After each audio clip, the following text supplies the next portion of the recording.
Putrinya baru saja dibunuh. Pembunuh membunuh putrinya di depannya. Dia beruntung tidak mati dan menggugat dua pelaku ke pengadilan. Orang yang tidak melakukan kekerasan dijatuhi hukuman mati dan orang yang melakukan kekerasan hanya dijatuhi hukuman 3 tahun penjara.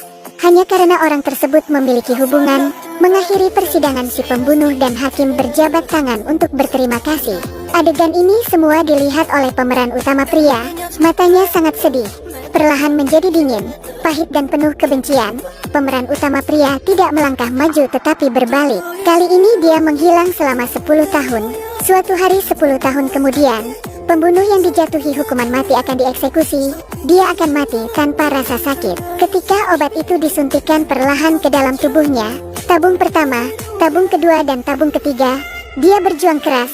Ekspresinya sangat menyakitkan. Rasa sakitnya seperti merobek jantung dan hatinya. Dia berteriak keras. Tubuhnya seperti tikus yang tak terhitung jumlahnya menggigitnya. Pada akhirnya dia mati dalam kesakitan yang tak ada habisnya. Ini jelas merupakan eksekusi tanpa rasa sakit, tetapi membuatnya tersiksa sampai akhir. Wajah orang-orang di sekitar sangat ketakutan. Jelas bahwa obat ini dimainkan oleh orang-orang seperti yang diharapkan. FBI menemukan di tempat kejadian, tabung ketiga diubah menjadi racun. Dan orang yang terlibat sedang duduk di rumah menonton berita. Dia memperlakukan ini seperti permainan. Tiba-tiba dia mendapat telepon. Orang di ujung telepon mengatakan polisi datang untuk menangkapnya sekarang. Orang yang melakukan hal buruk selama 10 tahun terakhir tampak terburu-buru. Seperti yang diharapkan ada banyak polisi datang. Dia mulai melarikan diri dengan panik dan orang asing di telepon menunjukkan jalan. Dia mengarahkan orang jahat itu ke sebuah pabrik sapi liar. Bahwa tanah kosong itu memiliki mobil polisi. Ada FBI yang sedang tidur di dalam mobil. Dia menarik pistol dan mengancam FBI untuk mengusirnya. Sangat cepat mereka pergi ke gurun. Orang jahat itu akan menembak FBI, tetapi pada saat ini teleponnya berdering. Seperti orang di depan mengatakan suara yang sama di telepon. Dia menunjukkan jalan bagi orang jahat itu untuk melarikan diri. Pria yang menoleh dan melepas wignya adalah pemeran utama pria yang hilang 10 tahun lalu. Pelaku langsung mengenalinya dan langsung menarik pelatuknya. Namun pistol tidak berbunyi. Pemeran utama pria berjalan mendekat dan menarik pistol di tangan si pembunuh. Ternyata pistol ini disentuh olehnya. Setiap kali pelatuk ditarik, jarum kecil akan menyembul keluar. Mereka tidak membunuh orang, tetapi akan membuat orang kehilangan kemampuan untuk sementara waktu. Pemeran utama pria memberi pembunuh memasuki pabrik dan memperbaikinya di atas meja besi sederhana. Untuk mencegah si pembunuh koma, dia menyuntikkan adrenalin si pembunuh. Protagonis pria mengeluarkan pisau dan memperkenalkan fungsinya, dan meletakkan cermin di atasnya sehingga dia bisa melihat apa yang terjadi pada tubuhnya. Dia mengambil gergaji dan berjalan perlahan menuju si pembunuh. Tidak butuh waktu lama bagi FBI untuk menemukan tempat ini. Setelah mereka melihatnya, mereka juga terkejut. Dengan sangat cepat mereka mengidentifikasi tersangka sebagai pemeran utama pria. Dan pemeran utama pria di rumah membuka baju dan menunggu. Karena ini hanyalah awal dari balas dendam. Target sebenarnya bukanlah dua pembunuh lainnya sama sekali. Dia membunuh 2 orang. Ketika pintu utama didorong terbuka oleh polisi khusus, pemimpin pria dengan santai mengangkat tangannya. Tidak ada yang tahu balas dendamnya baru saja dimulai. Penyidik di rumahnya menemukan dinding buku, yang semuanya berhubungan dengan hukum, dan di dinding itu ada koran. Itu adalah gambar hakim dan si pembunuh berjabat tangan. Dengan sangat cepat Black menemukan pemeran utama pria. Dia berharap pemeran utama pria bisa mengaku, karena mereka tidak dapat menemukan bukti kejahatannya. Tapi pemeran utama pria sangat berpengetahuan tentang pengetahuan hukum. Setiap jawaban yang dia berikan adalah untuk mengungkapkan niat membunuh yang sangat kuat kepada pelaku. Tetapi sama sekali tidak mungkin untuk membuktikan bahwa dia melakukannya sendiri. Jenis busur ini tidak dapat disalahkan sama sekali. Pemeran utama pria membuat permintaan agar dia mengaku dia membutuhkan tempat tidur yang bagus di penjara untuk tidur. Permintaan semacam ini Black menolak tanpa berpikir. Dan di sisi lain Putri Black menerima rekaman di mana pemeran utama pria membunuh si pembunuh. Rekaman itu dengan cepat jatuh ke tangan FBI. Tetapi masih belum ada cara untuk mengidentifikasi pemeran utama pria. Pria dalam rekaman itu mengenakan topeng. Mereka tidak punya pilihan selain menyetujui permintaan pemeran utama pria. Kasur super lembut dibawa ke dalam sel. Tetapi pada hari pengadilan, Pemimpin pria itu menyesal.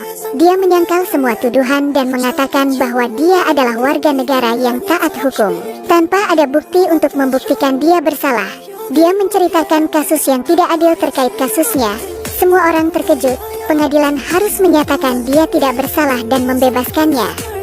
Saya di pengadilan. Tapi sekarang pemeran utama pria tertawa lagi. Dia mulai meneriaki hakim. Sangat jelas bahwa saya membunuh 2 orang, tetapi kalian membiarkan saya keluar dari gerbang utama. Dia dengan keras memarahi hakim bahwa dia bukan apa-apa. Ternyata wanita yang sama yang telah memutuskan kasusnya 3 tahun lalu. Serangkaian tindakan inilah yang membawanya kembali ke penjara pertama kali.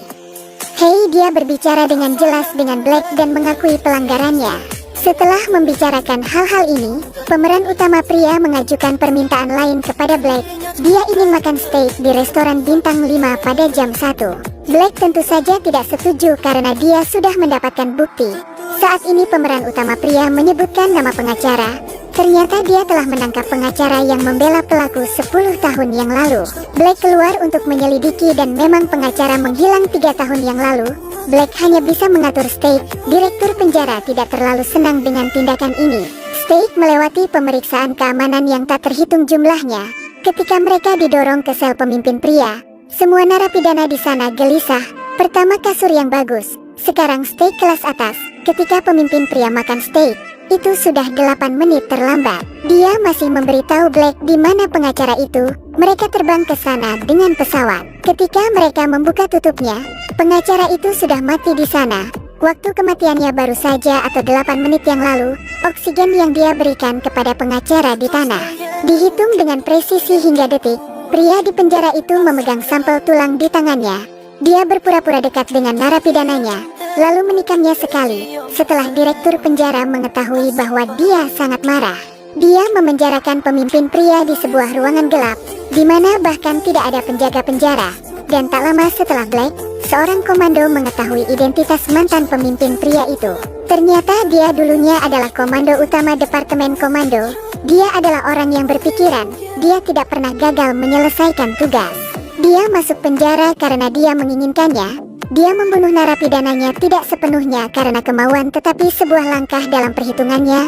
Black tidak percaya dia begitu berbakat, tapi dia masih pergi ke hakim, memintanya untuk tidak membiarkan siapapun menghubunginya. Saat ini teleponnya tiba-tiba berdering. Dia mengangkatnya dan mengangkatnya. Telepon telah dibom oleh seseorang. Kali ini hitam pergi ke penjara. Kali ini pemimpin pria membuat permintaan. Besok pagi jam 6 dia ingin dibebaskan. Kalau tidak dia akan membunuh dunia. Hitam tentu saja tidak akan setuju dan malam ini sebagian besar petugas pengadilan terjaga sepanjang malam ketika sudah 6 jam sebelum mereka menarik napas lega. Tapi Black baru saja keluar dari pintu belakang ketika ada ledakan keras. Asisten wanitanya dan beberapa rekan lainnya diledakkan sampai mati di dalam mobil. Tidak lama setelah petugas kehakiman mengunjungi rekan-rekan yang meninggal, tiba-tiba di tengah jalan diselundupkan.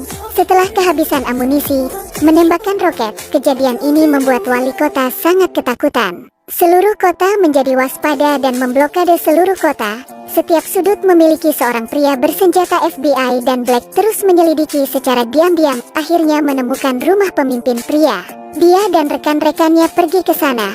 Di dalam rumah mereka menemukan sebuah terowongan yang telah digali dan titik terakhir dari terowongan itu adalah sel tempat pemeran utama pria berada dan saat ini pemeran utama pria tidak ada di dalam rumah. Tombak ini, dia sekarang menyamar sebagai pekerja sanitasi, menyusup ke gedung kota. Dia memasang bom remote control di sini. Di sisi lain Black di rumah itu menemukan catatan pemimpin pria. Di atasnya ada catatan membersihkan gedung-gedung di kota. Black terkejut dan berlari ke gedung di kota untuk membubarkan semua orang dan juga menemukan bom yang sudah dipasang sebelumnya. Bom ini diledakkan melalui telepon dan tidak ada cara untuk mengeluarkannya dan Black tampaknya telah menemukan cara.